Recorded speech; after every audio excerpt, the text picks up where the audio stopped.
Friends, welcome back to the channel Suma dot Chummi. So ನಾನಿವತ್ತು ಮಾತಾಡ್ತಾ ಇದ್ದೀನಿ ಪ್ರೀತಿ ನಿವೇದನೆ ಪ್ರೇಮಾಕರ್ಷಣೆ ಅಂದರೆ ಏನು ಅಂತ. ಅದ್ರ ಒಳಾರ್ಥನ ನಾವು ತಿಳ್ಕೊಳ್ತಾ ಹೋಗೋಣ, ಬನ್ನಿ ಮಾತಾಡೋಣ.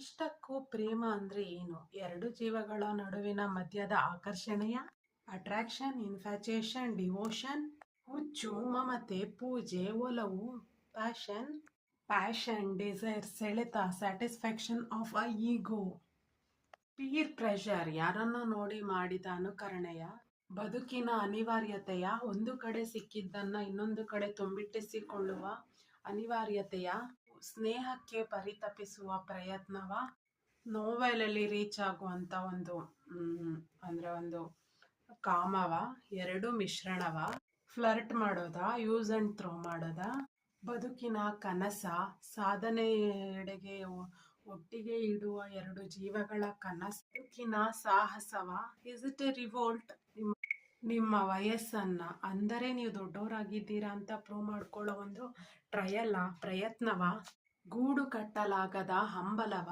ಏಕಾಂತ ಭರಿಸುವ ಬೇಸರವ. ಇದೊಂದು ಒಂದು ತುಣುಕನ್ನು ನಾನು ಎಸ್.ಎಲ್. ಭೈರಪ್ಪನವರಿಂದ ದೂರದಿರು ಎಂಬ ಒಂದು ಪುಸ್ತಕದಿಂದ ತೆಗೆದುಕೊಂಡಿರುವ ಒಂದು ಸಣ್ಣ ತುಣುಕಷ್ಟೇ.